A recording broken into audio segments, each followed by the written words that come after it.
My poor clients, I always feel bad for them. I'm like, you're the first one of the day, it's the coldest. So you can do some compression to help loosen those up. You can muscle strip. And as you're by the head, you don't want to get a bunch of oil in your hand and be doing this, because that sounds awful. So you can muscle strip along the collarbone. I do the intercostals. And I'm just mindful of the breast line, obviously more so with women than with men. And I'll usually get into the shoulder here to get the attachments.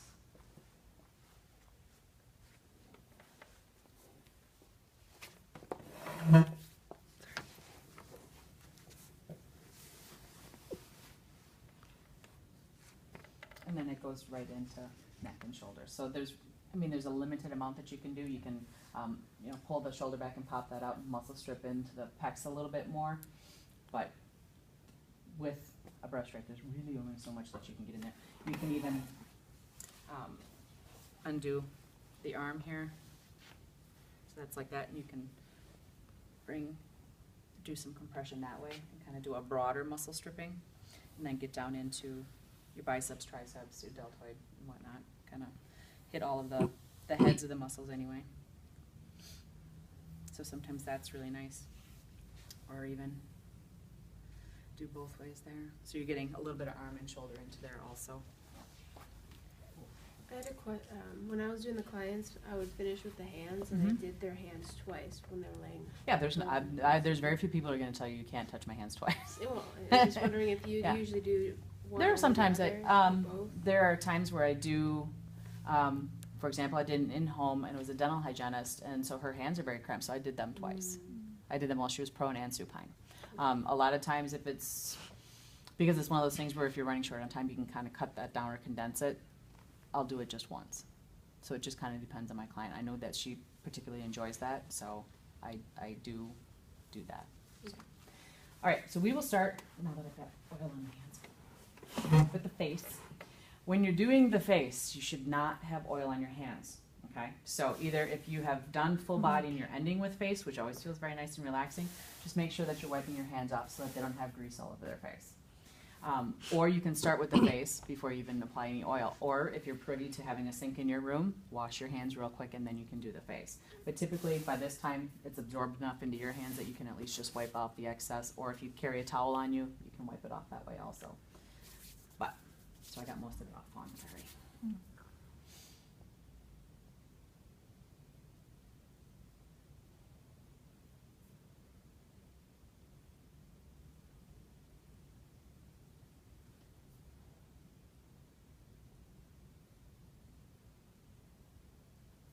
Or you use a moderate pressure? The face, I'd say this is probably a little lighter. Okay. It's on the,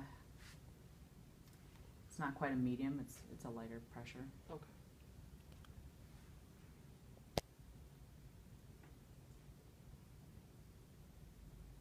On the face, it probably feels like it's probably about a medium, but for my pressure-wise, it's lighter.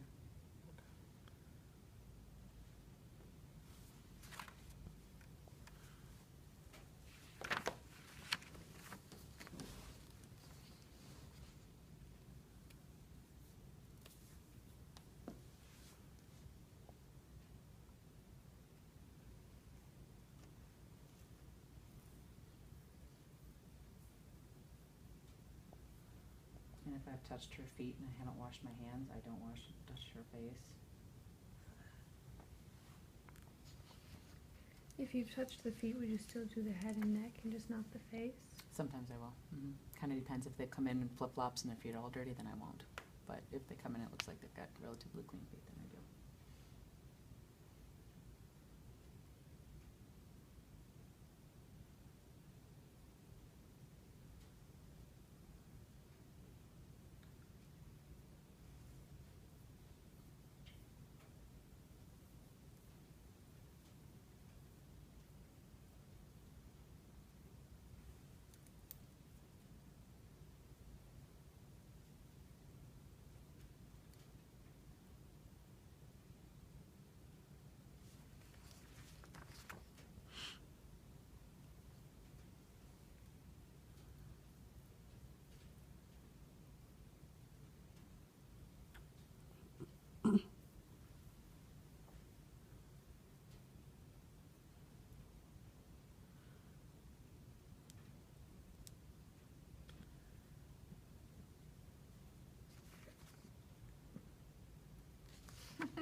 on working around the neck.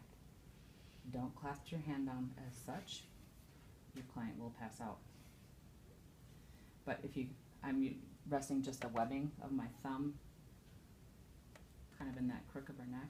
I'm not really even touching.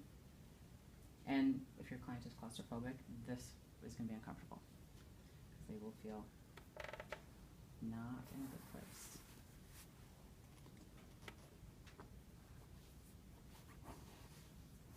Are we supposed to ask our clients, or is that something they're supposed to tell us about being claustrophobic? You'll know if you start doing this, and like, Okay.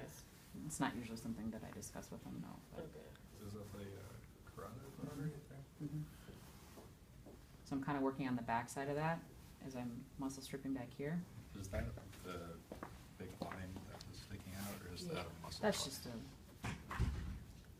like right in here, that's just a vein there. The Okay. carotid's kind of hidden behind the SCM there, which is why I don't want to grasp and clasp down onto that. But that, and there's a window right there. Exact locations, like right there, right Hard under nose. that tendon.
See, was it face, neck, abdomen, right? Okay. So, for a breast drape, I will typically put, sorry, I'm all in everybody's way. I will put the towel down, kind of stand to the side, place my hand on it. Wait, just a second. Oops, I don't know what happened. Redrape, yeah. Jeff, what do you think happened? I can't get it to change focus. Can we just keep going? Yep. Yeah, I'm so sorry. So I place my hand on the top, kind of by the collarbone, so that I'm holding the drape on, and then I just kind of pull this down so that nothing moves and she's fully covered and draped. Okay? Then you bring this down, and again, just like when they're in a prone, you tuck kind of right on that hip bone. And I should have adjusted her bolster a little bit. This should go underneath your knees, my dear. There you go. With these big ones, you can also take out some of the fluff in there. In the bolster? Oh. Yeah, I took like half of mine out, and I've since added more, but.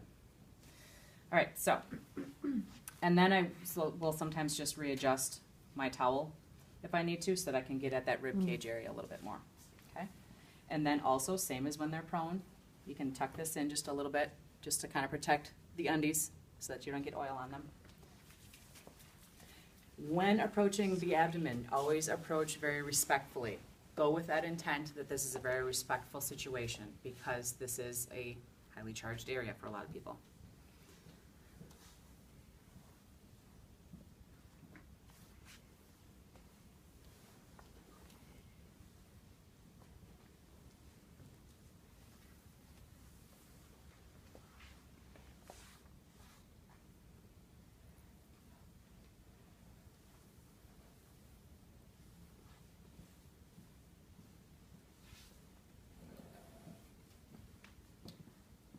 Is there any pressure for you? Okay.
send us a video of this too, or do you have? I have to, see, I couldn't find the one for last week's demo, so I'll have to double check again tonight, and if I have one, then yes, I will.